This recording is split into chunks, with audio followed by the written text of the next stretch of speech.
We will be right back.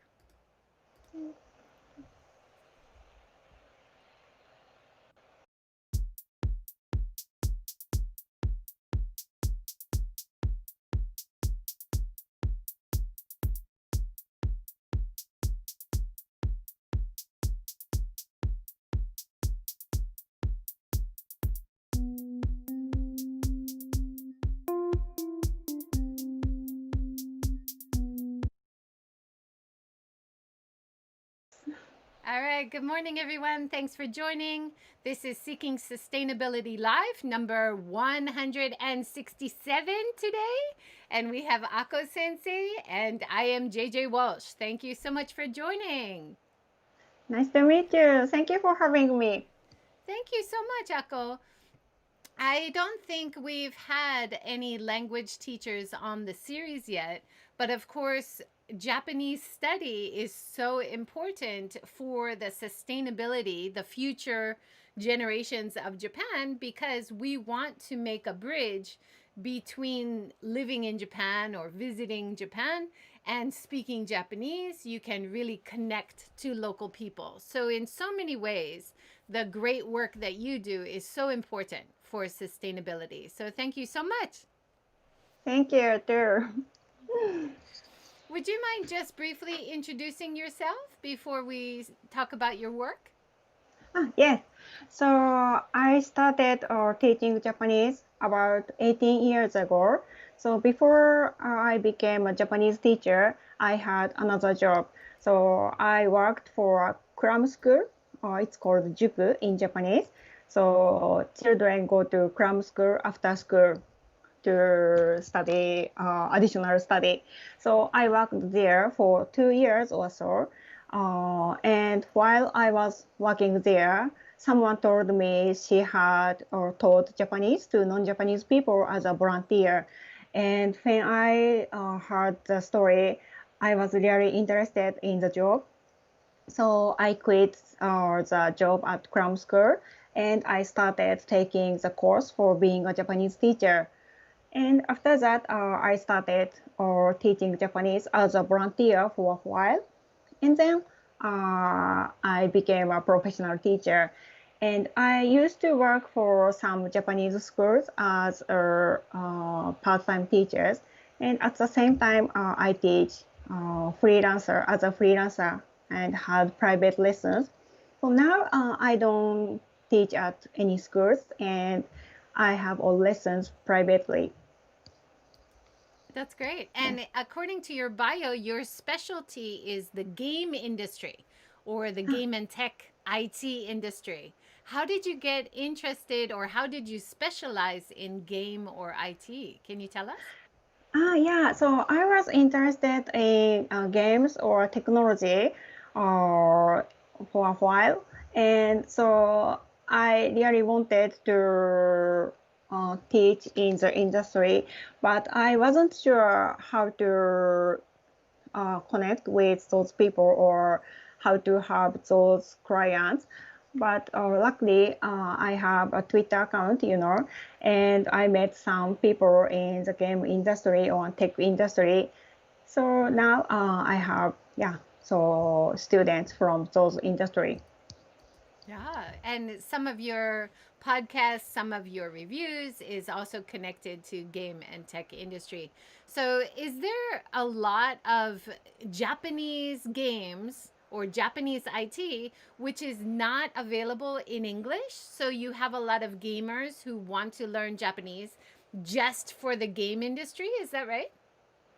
Now recently, most of famous game or big games are localized for English too. So, but still, so just like anime or movies, so people really want to play the game or original version. So yeah, it's one of the reasons I think. Yeah, great.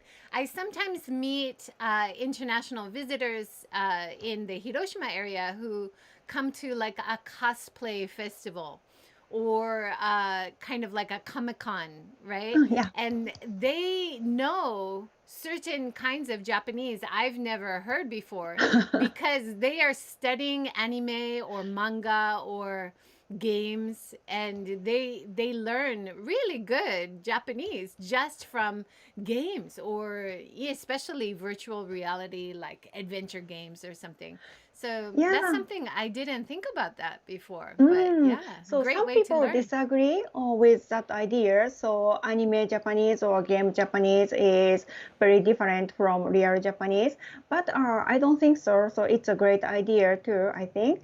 So because you can get lots of vocabulary or expressions from anime or games.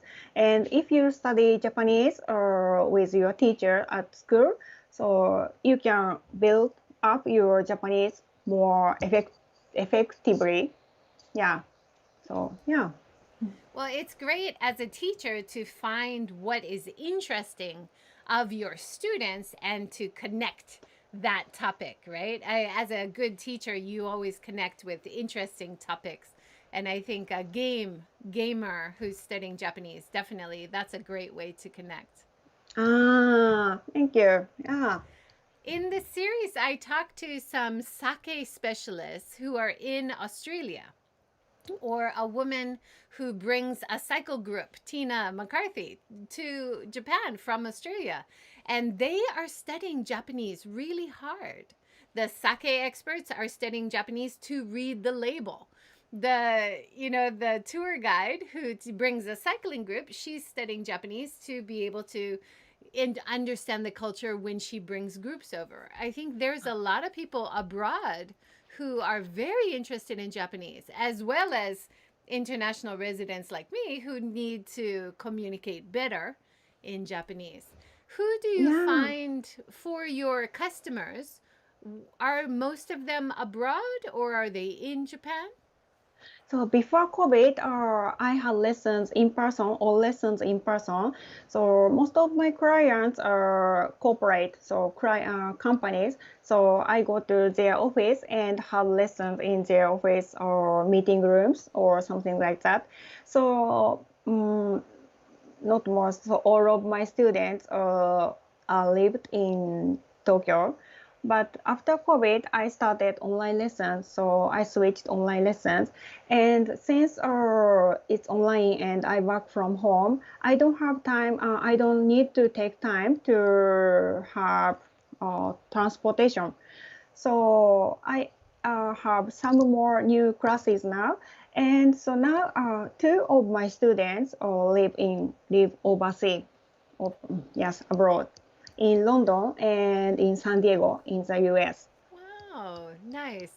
Let's talk about your transition to the online world, because you were doing in person and then I heard your schedule was amazing this year. So from April, you started Zoom lessons. In May, you started YouTube lessons. In June, you started podcasting. In September, you started group lessons.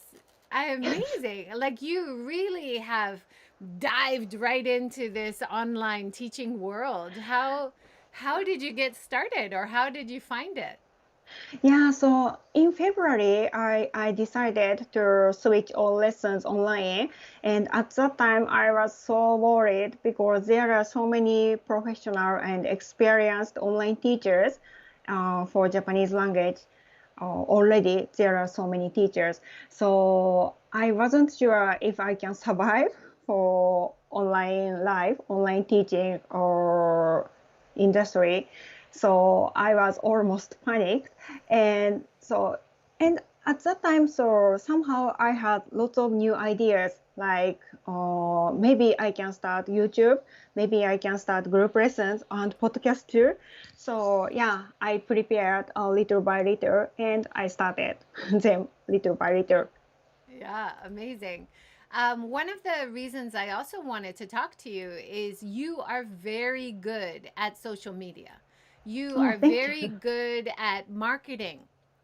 And one of the strengths that you have, which I always recommend to people who want to have more traction online, is you are a great collaborator, that you recommend other teachers. You retweet a lot of information people tweet about you.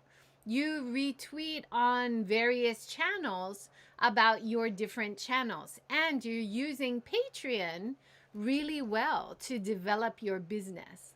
So, can you talk about your strategy, your online strategy a little bit? Yeah, so about sharing other people's channels or posts, so some people say it's not good for your business because, of course, some people have better business than you. So maybe I shouldn't share too many things about other people's good posts or good channels. But I think uh, it's not. So if I find good channels, I should share with my followers. And that's kind of, so just like you thought, so I can share many, let's say, good things, good posts, good channels for my followers, and it works. So yeah, I really try to find good posts, and I try not to share only very famous or very popular people. So there are some not very popular, but they are very good teachers or good creators. So I want to share them. Yeah, And great. yeah, Well, you're doing a great job. And one of the things that I think really helps is when you are active to retweet what other people do who are in your same field, or mm, collaborate with them or have them as guests on your podcast. This is all building your brand and building trust from the viewer, because oh, thank you you. you show confidence that you can support other people. And Ah. as a customer, I like that, and many customers like that, because it's easier to find useful information or more teachers or more study, right? Oh, But thank I you. I think, didn't think like that. yeah, Thank you so much. fantastic. Yeah. So for podcast, yeah, usually I have guest teachers. So the guest is usually Japanese professional teachers. And if I do podcast by myself, I don't have many topics. But if I have a guest, I can have more topics. So everyone, so teachers have interests or favorite things. So I ask them to talk about those things, and it's very fun for me too. So yeah, they are very helpful too. Yeah, like I'm showing this one, Ayumi-san in Toyama, and you Yes. are talking with her and introducing new ideas, yeah, for Ah, your yes, podcast. yeah. I haven't been to Toyama yet, but she's from Toyama, and so I asked her to talk for my podcast. She gave me some topics, and I chose Toyama because I hadn't been to Toyama yet, but I'm interested in going there. So, and yeah, she explained so further good points in Toyama, and also she talked about Toyama's dialect. So it was very fun. Yeah. I should mention to people watching that you often write explanation in English or English and Japanese, but when you speak on your podcast, you are speaking only in Japanese, and you Yeah. are creating a more deeper understanding of Japanese by speaking only Japanese. I completely agree with this idea. And Thank you. I did that a lot when I taught English. And I think that's the best way to Oh, thank you. develop a better listening ability, but also more vocabulary. So you're very good at that. Great job. Thank you. Yeah, so for beginners, if you are beginners or learning Japanese, maybe it's difficult to listen to podcast in Japanese only anyway. And if you're advanced learners, maybe you can try to listen to just normal podcast in Japanese. So everything you can try. But if you're intermediate or low intermediate, it's very difficult to find interesting podcast in Japanese. So yeah, I focus on those levels, and yeah, I talk in Japanese only. And that's because, so that's why I ask guests just only for Japanese teachers, because they can control their levels of speaking Japanese, or at a grammar level, or yes, so speaking speed, grammar, and vocabulary. So, Yasashi is means simple Japanese, so they can use simple Japanese. So, yeah. Yeah. Yeah, so for example, I'm showing you were talking with Maria Sensei about running, or Mhm. you were talking to other guests, and you said beforehand you develop a script, and then you talk with the guest, keeping the script and using Yasashi Nihongo, so easier to understand Japanese. Yes. So if we don't have script, or maybe we use some difficult grammar or very slang Japanese expressions. So yeah, we make script in advance and we read it when we record. Yeah, that's and then for your Patreon supporters, you provide the transcript after. Is that right? Yes, so when I share the episode, every time I share episode, I share the script for my Patreons too. Yeah. How do you find being on Patreon? Is that a good way to support your business, do you think? Yes, it's quite difficult actually to manage it. So it's very new for me. So I just started Patreon on April this year.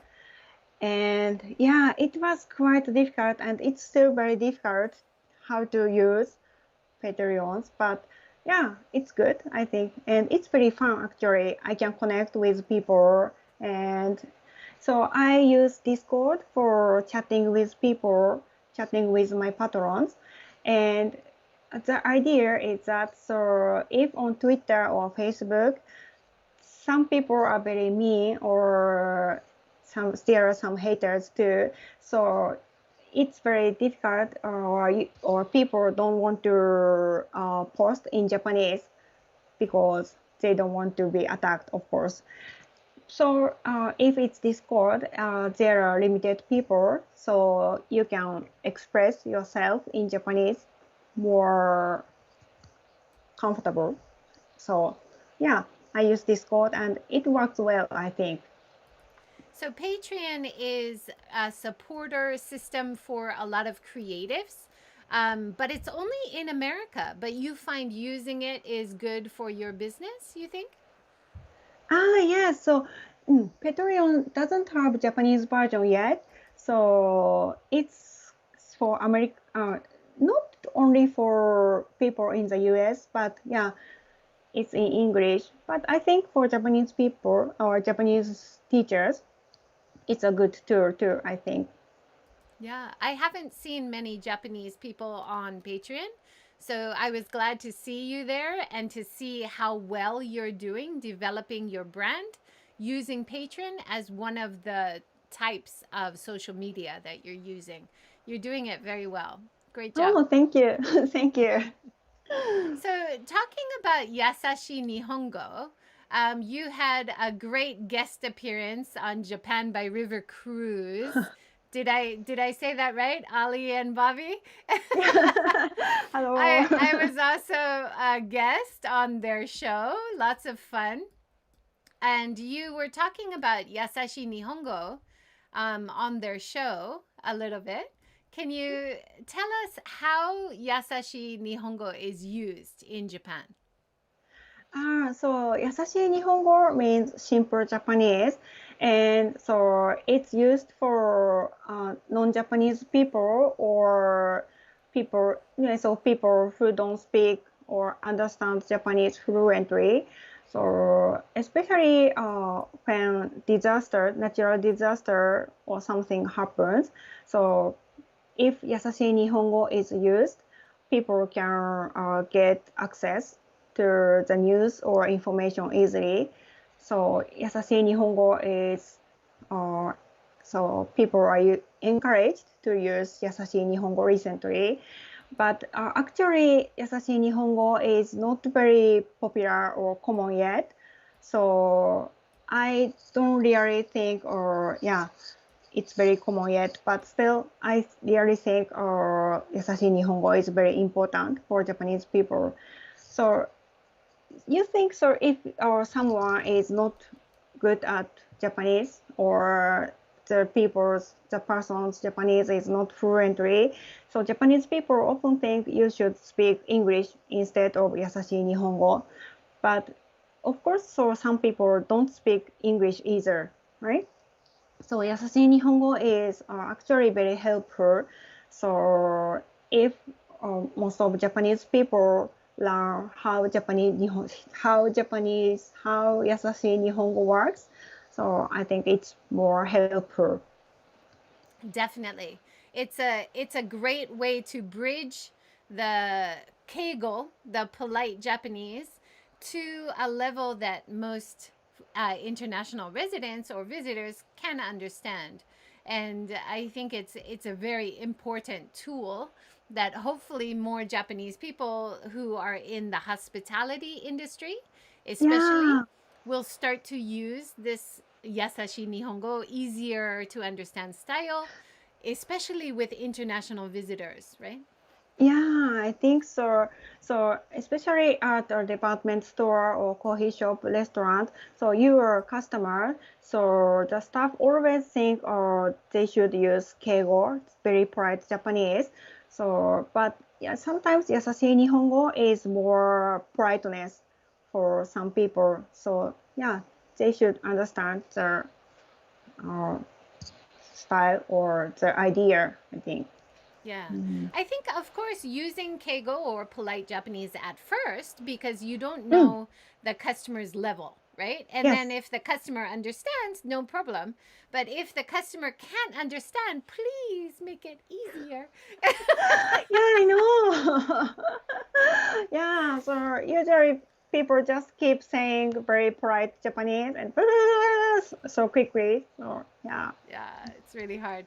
Ali has joined us from Periscope. Thanks for joining, Ali. He says, I really enjoyed being on her podcast, very professionally and thoughtfully produced show. Thank you, Ali. Was Ali on your show? Oh, You on my podcast. on your podcast? Yes, yes, yes. Ori, yeah, was our guest, and yeah, he talked about manzai or comedy in Japan, Japanese comedy style. Yeah, for my podcast. Yeah, Ori, Wow, thank you great. so much. I have to listen to that one. I didn't see it. Yeah, of course, you were on his show, Japan by River Cruise, with Bobby and Ali. Yes. Richard Howerton has joined. Thanks, Richard. He's writing a lot in Japanese. You testing me? I'm the only one that can read this. その優しい日本語の内容はどういう Oh my gosh. You're going to have to look at it later, Ako. He's testing Okay. me. Yeah. Richard, I'm the only one who can read it. You can write in English. She can respond in Japanese. How's that? I'll put it up on screen so Ako can see it later and respond. Thank you, Okay. Richard. One of the things that you're often introducing really interesting vocabulary or things about culture in your Twitter feed. I love it. Oh, thank Uh, you. Richard says, my bad. No problem, Richard. Yeah, I thought you were testing me. It was a Japanese test. No, no problem. So So they are posting on YouTube. They're posting on Facebook, YouTube, Periscope, any of the channels where they can see this live. Wow, you They are can write a checking a lot. comment. Yeah, and only I can see it. So I it's know. yeah, they don't know. They don't know. Yes. So for example, talking about culture that you're introducing on your Twitter, you say, for example, in December, today is something for winter. Fuyu. Ah, winter and reach. Toji, the winter Ah, solstice. Today is Toji. It said that you should eat pumpkin and take yuzu bath for luck. yeah. I Yeah, love that. so I try to tweet something or related to the season or event on the day or something like that. So I cannot do that every day, but yeah, it's fun for me to. Uh, uh, Yeah, nice. And so when I saw this, I saw yuzu in the store in my neighborhood, so I bought some and I had a yuzu bath. So oh, even for really? people living in Japan, we can enjoy learning about Japanese culture. Even I've been here for so long, but there's so many things I need to learn. Thank you. Actually, me too. So when I tweet something about events, so I research on the internet before tweeting, and yeah, I often find something new. Oh, I didn't know that. So Nice. Richard, thank you for writing in English. Richard says, I'm interested in teaching Yasashi Nihongo. So I was inquiring about more information. Thank you. So if people are interested in becoming Japanese teachers or teaching Yasashi Nihongo, you do have some workshops for other teachers, right? No, I haven't heard any workshops or lessons for Yasashi Nihongo. And so there are some professional teachers for Yasashi Nihongo in Japan. So they have some workshops or something like that. But I haven't taught Yasashi Nihongo. But I I thought, use, of course, yeah, I use Yasashi Nihongo. yeah, you had a freelance seminar for teachers. It Ah, seems like. yes. Yeah. In January. Yes. Uh-huh. Yes, so the organizer is another Japanese teacher, Toda Sensei. And Toda Sensei is teaching how to teach Japanese to Japanese teachers or how to teach Japanese online lessons or something like that. And she invited me as a guest teacher for her seminar. So yeah, I will teach. I will talk about how to use social medias or yes, especially yes about social media. That's great. That's so important. It's like anything, especially with sustainability. I often talk about this. You still need to have good marketing.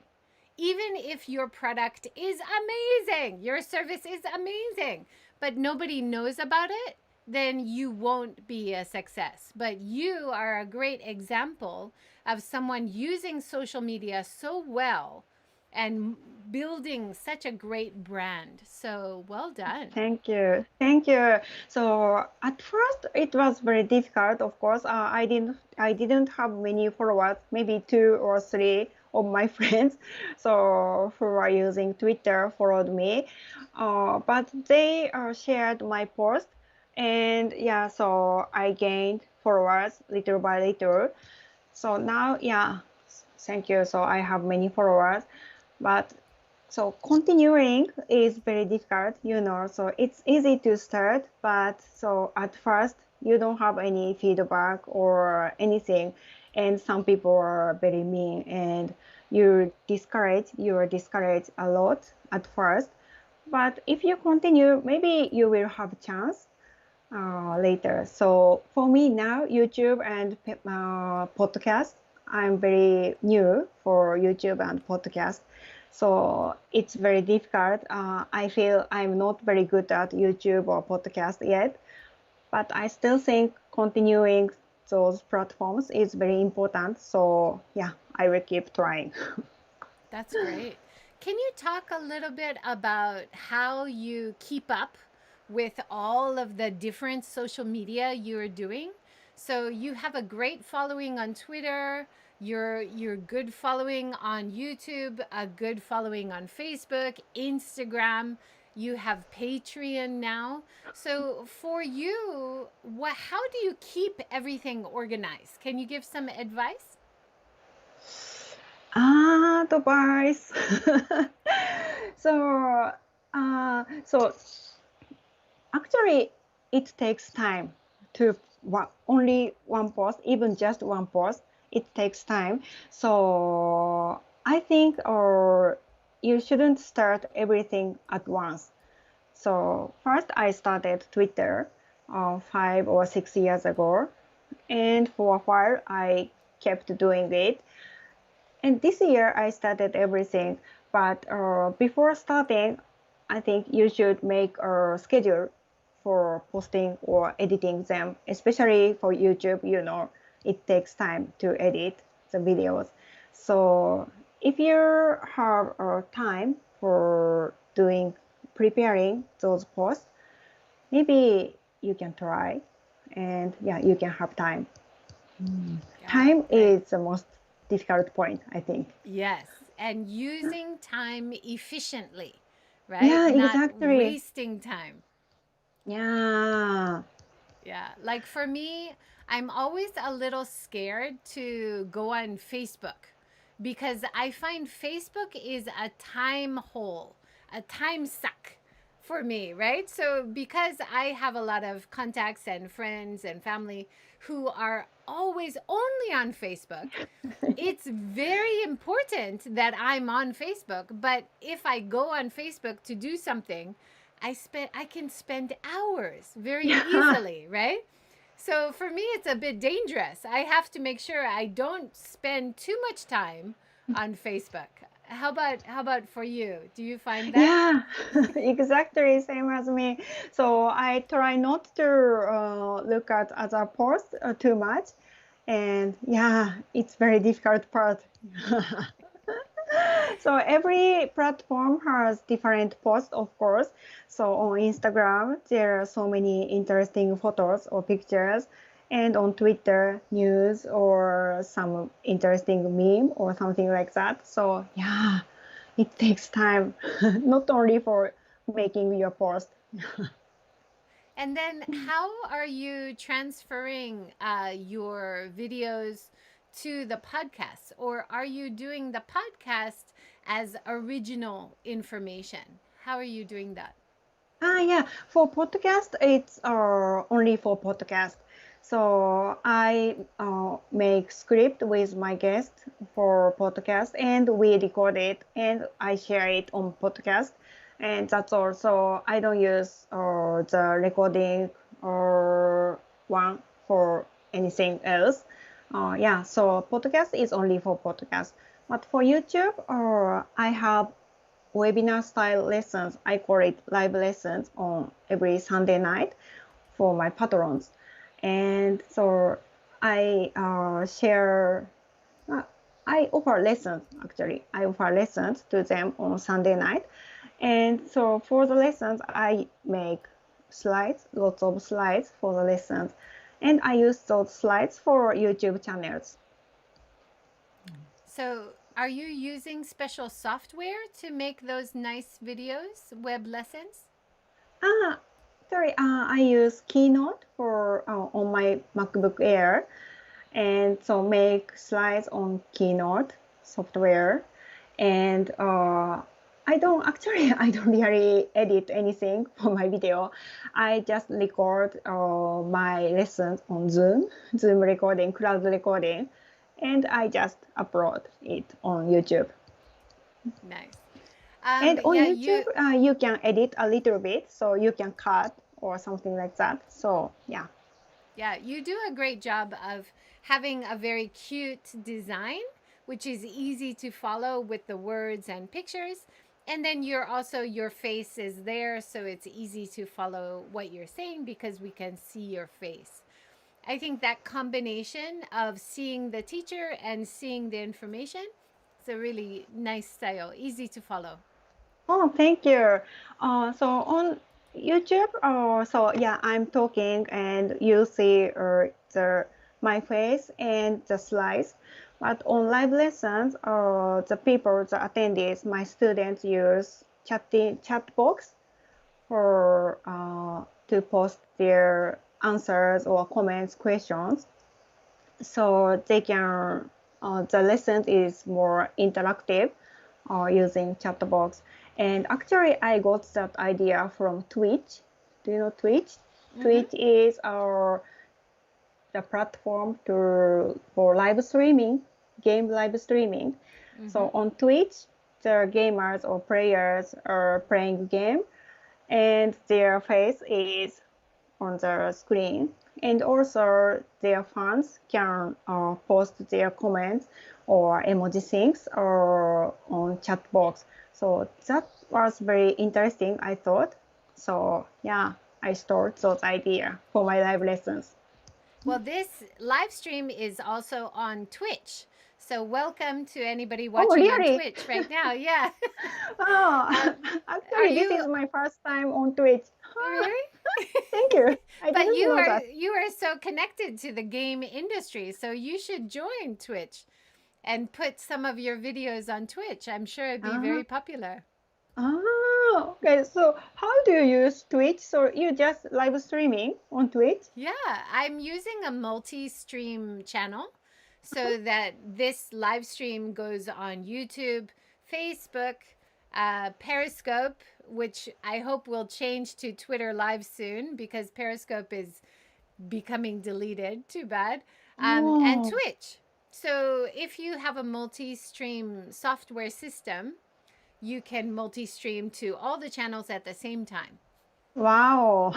Yeah. Didn't know I that. know Oh, people great. people ask me to do a seminar. I should do a seminar on that. I'm Yeah, sure I'm yeah, sure I will people are join it. interested. Yeah. Yeah.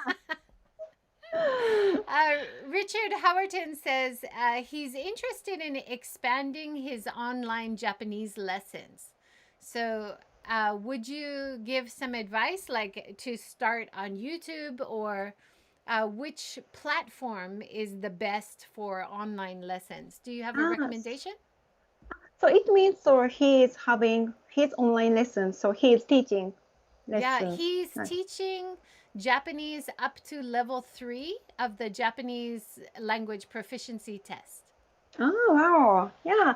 So I usually use Zoom for my lessons. And yeah, if you use Zoom, you can share screen, maybe just like other platforms, like yeah, Google Hangouts or Skype too. But yeah, you can share your screens or so yeah, Zoom is very convenient tool for online lessons. And YouTube, so it's quite difficult to start because as I said before, it takes so long time. So, but podcast is a good idea, I think.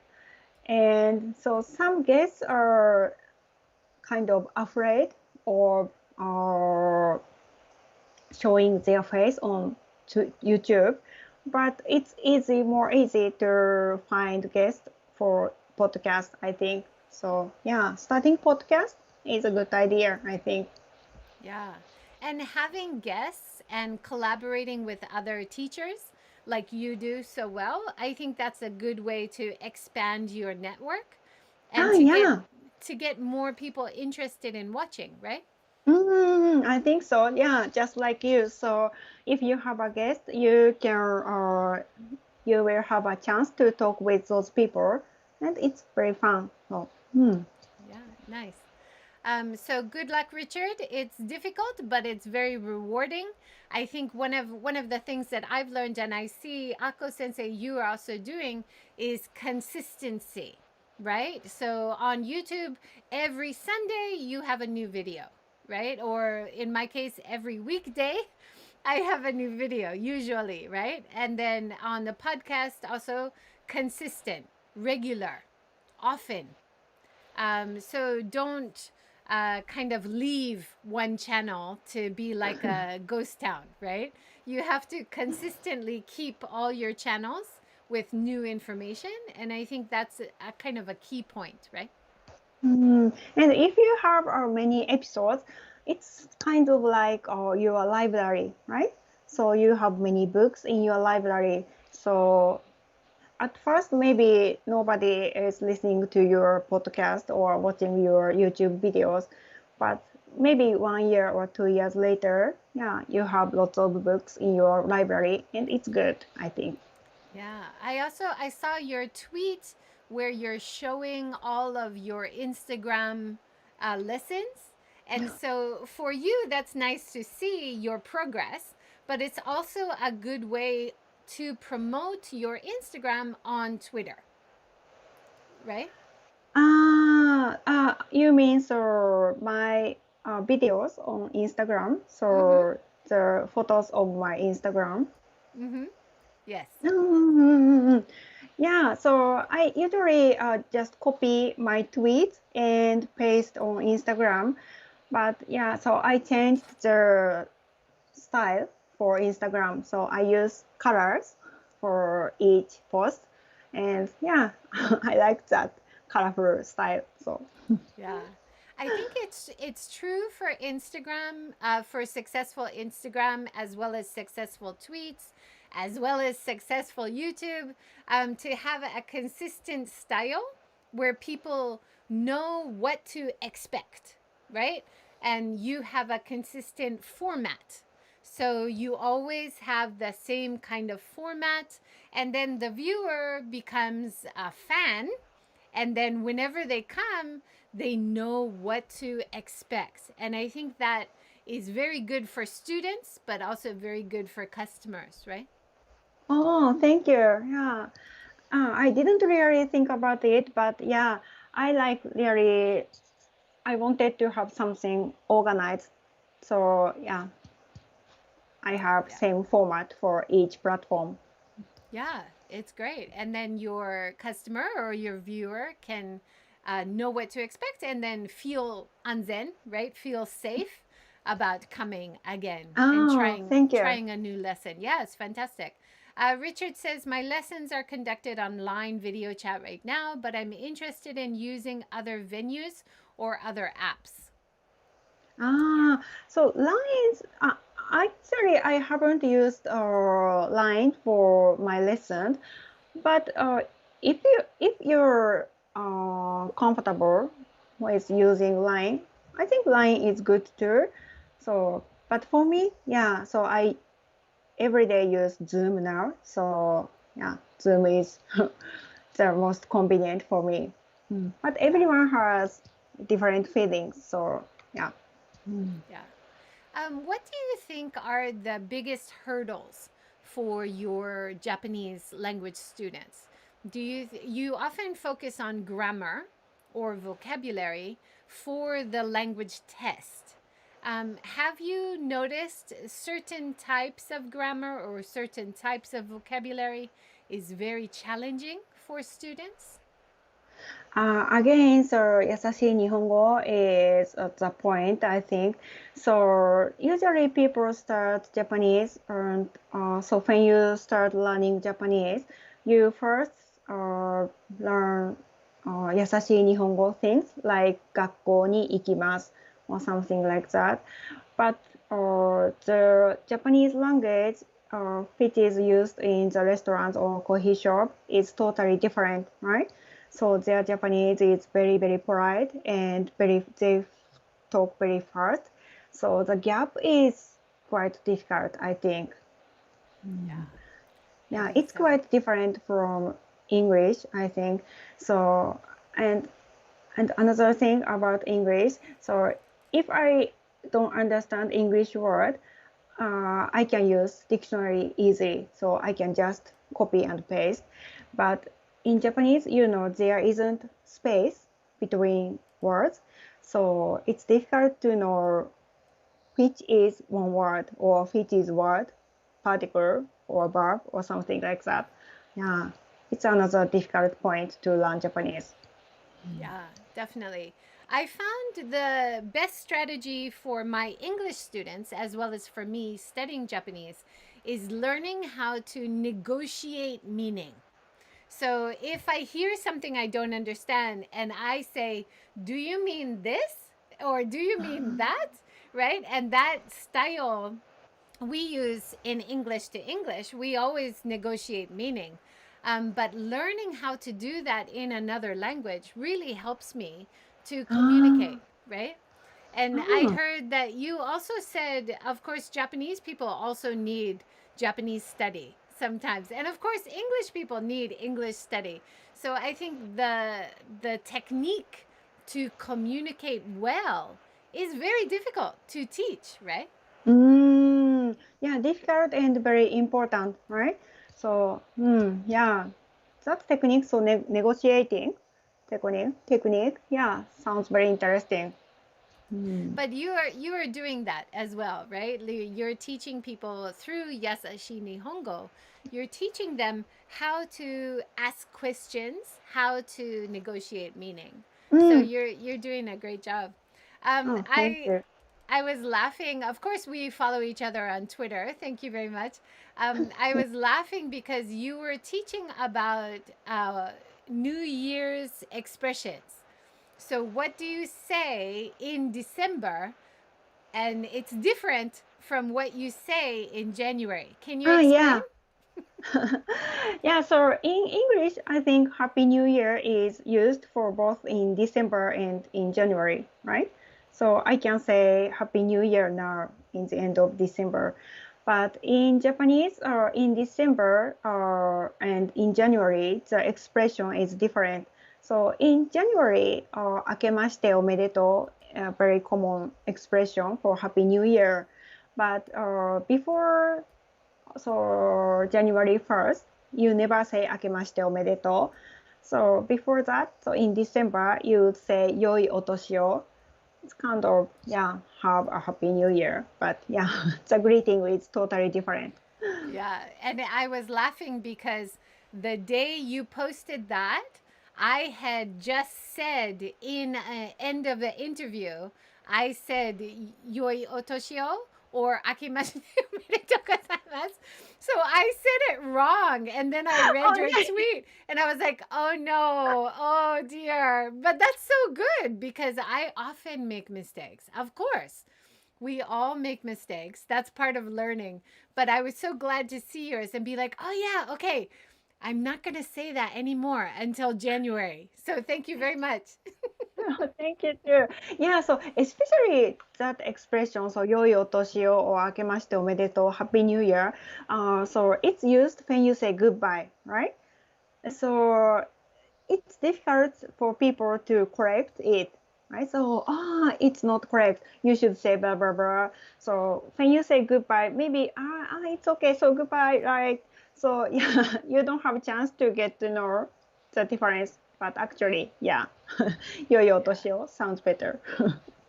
I was also looking at your tweet that you have pinned to the top of your Twitter about appuri, app. Can you explain? Yeah, maybe I wrote up. Up is up. So you アプリ say app is appuri in Japanese, not app. App means uploading something on the internet and the company Apple. Apple. Thank you. You say now, yeah, I hear it and I'm so confused. But yeah, so yeah, for app on your smartphone is called アプリ in Japanese. So not app, アプリ because of application, I think. Yeah, so you call it アプリ, not app. And if you say app, アップする in Japanese, it means you upload something on the internet. yeah.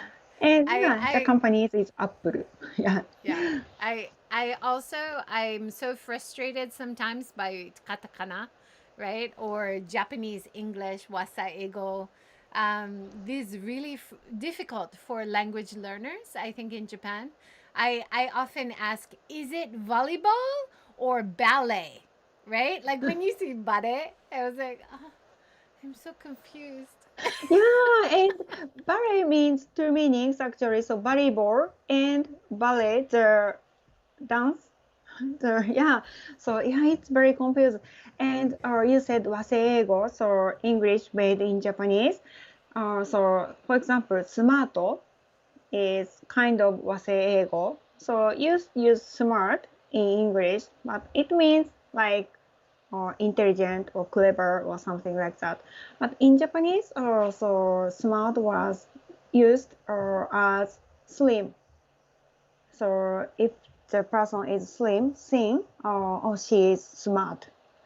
But recently, some people or lots of people understand how smart means in English.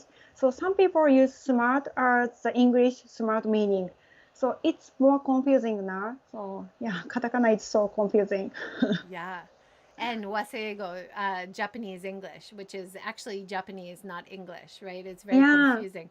I spent a lot of years taking Japanese students to study abroad, and many of the local staff would ask me questions about why are they calling her smart, but they didn't talk to her, right? They're talking about how she looks, not what she's saying. Yeah. It's very, very confusing. Yeah, very confusing. Yeah.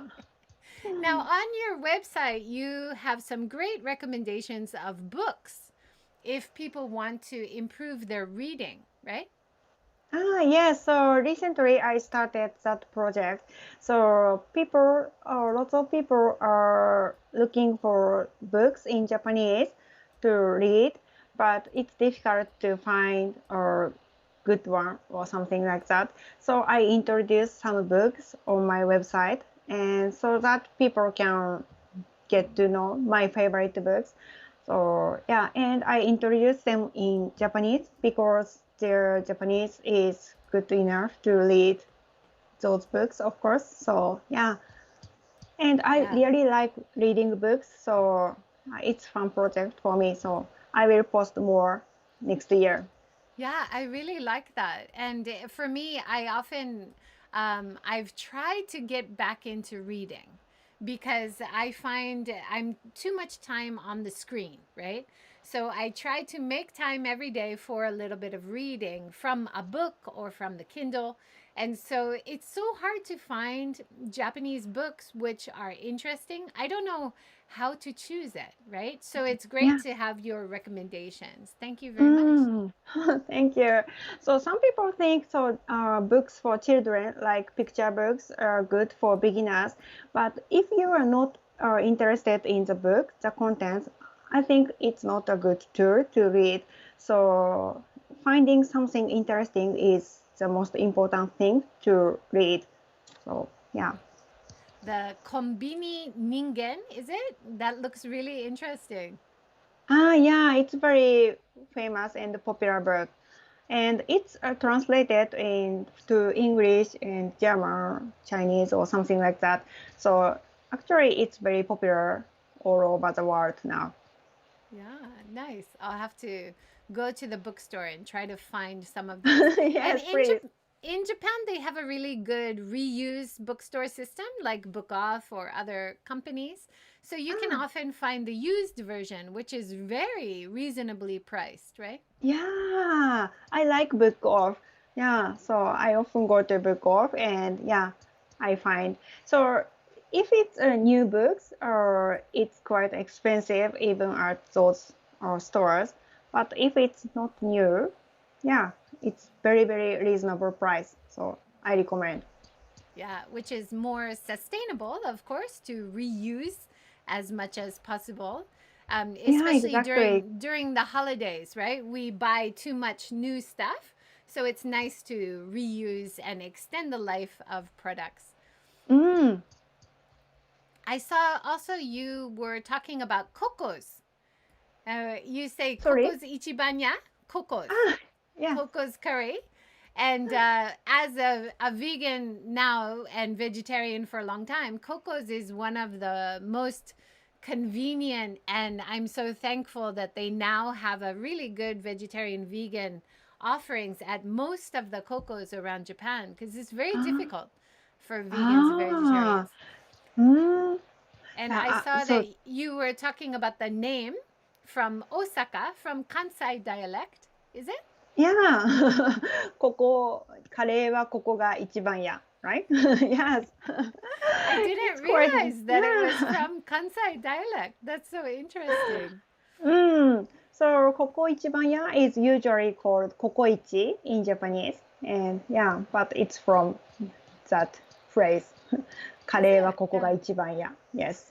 And now Coco's, or Coco Ichibanya, is now all across the world. They have popular shops in Asia and other countries now. So it's nice to see Japanese brand expanding. Yeah, I was surprised. So Japanese curry is so popular all over the world. Yeah, but Kokoichi's curry is very good, right? Yeah, and now that they have vegan vegetarian, it's very easy for plant-based visitors or residents to go there regularly. I think this is one of the hurdles for visitors coming to Japan because it's actually really difficult if you don't eat fish to find food easily. Mm, and sometimes people don't understand what's different between vegan or vegetarians, right? Yeah. So yeah, you Yeah. really need to find by yourself. So In terms Kokoichi is very convenient. of language, I struggled for many years to explain that I don't eat fish, I don't eat meat, and there is no easy Japanese to explain that. And I realized it's not a language problem, it's a comprehension problem. It's Yeah, just a gap in understanding. But recently, more people understand, more people mm, can understand. Yeah. yeah, But that's good. when I first came to Japan, I was looking for the right word. What is the right word to explain? But Ah, even if I say, what was it? 菜食主義者. 私は菜食主義者. I'm like someone who doesn't eat animals, right? I was trying to say, and nobody understood me yeah. even though it's the right word, right? So the gap in understanding is sometimes not about language. It's about, Exactly. yeah, general Yeah. understanding. Yeah. Yeah. If they read the kanji of 菜食主義者, maybe they have some ideas, but still 菜食主義者 is not very common word in Japan. And it's now in katakana, vegetarian or vegan is more popular. So yeah, the ideas, yeah, is different, Much, I think. much easier now.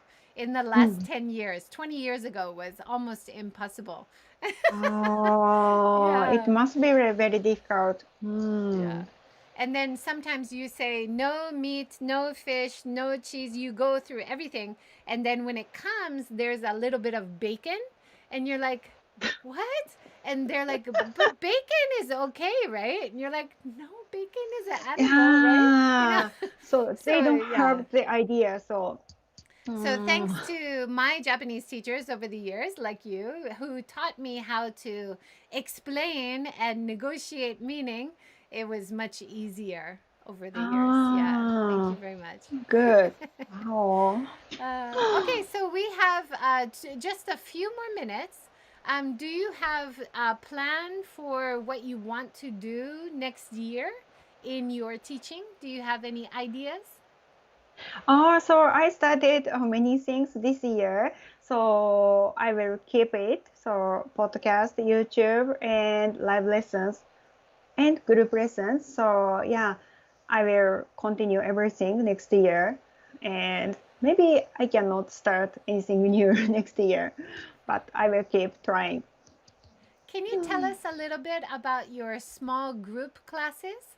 I saw that you have a plan, a format for reading articles, studying grammar, and doing discussion.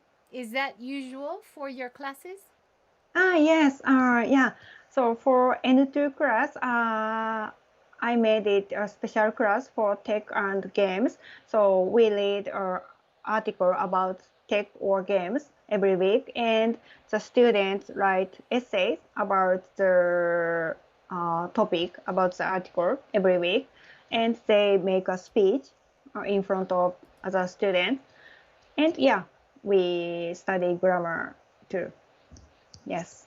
Yeah. And we discuss some topics with other students for speaking practice. So Jeanette has joined us from Facebook now. Jeanette says, I'll have a look for the online lessons. Please do. Thanks for joining, Jeanette. I think definitely if people have a look at your YouTube channel and your Instagram or your Twitter, and you can see the kinds of lessons that you are doing and get an idea. And then they can contact you if they're interested in signing up for a lesson, right? Yes, thank you. How much do you charge? Of course, having income is very important for sustainability. You have to support yourself. How much does a group lesson usually cost for your class?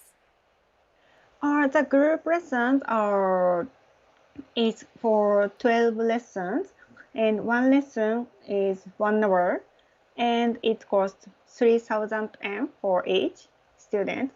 Yeah, so 1 hour 3,000 yen each, 3,000 yen for each student. And for Yeah, students, very reasonable. maximum. 4 students maximum. So all of your group classes is really small class. Yeah, for me, actually, it's not very small, but yeah, it's group lesson, so yeah, I Well, keep that's it small. great. And then the students can have lots of individual attention, right? Yes. You have some great feedback from your students. So, for example, this one on your Facebook page, when it comes to language instruction, I cannot praise Akiko sensei enough. She tackles the more difficult grammatical points with ease and explains everything in a fun yet patient manner. What a great review. Thank you so much. And another feedback about your podcast, also very positive, saying they've been listening to your podcast for a few days and wanted to let you know it's really awesome. I really enjoy listening to it because you talk about basic topics, but always interesting. Very nice. Thank you so much. Yeah, those And then comments really encourage me a lot. Thank you. And then because you are so good at marketing, you also share this feedback with other viewers. And then that attracts more people to try your lessons. So that's Oh, you think another, so? yeah, another key point of good Oh, marketing. So good thank job. you. Yeah, wonderful. So thank you so much, Ako, for joining us and sharing some of your ideas today. Thank you so much. It was fun. Thank you. Thank you, everybody, for joining. We had some great comments and questions. Thank you all for joining from Facebook and Periscope and YouTube today. Nobody commented from Twitch. Too bad. Next time. Yes, But next maybe time. I can see you on Twitch sometime in the future Yes. to talk about your game reviews. Or Yeah. you were talking about the VR glasses. That's Ah, perfect for Twitch. Please yeah, I'll join. check it. Thank you. Yeah. Wonderful. Thank you everyone for joining today. Tomorrow, 9:30 in the morning, we are talking to the wonderful team of Hiroko Yoda and Matt Alt. They're talking about Japanese folklore and culture through one of their books called Japandemonium. So please join us for our last Seeking Sustainability tomorrow. Very exciting. One more. It's been a crazy 2020, right? Yeah. Well, have a great day, everyone. Enjoy your holiday season and see you again tomorrow. Thank you. Have a good day. Bye. Bye.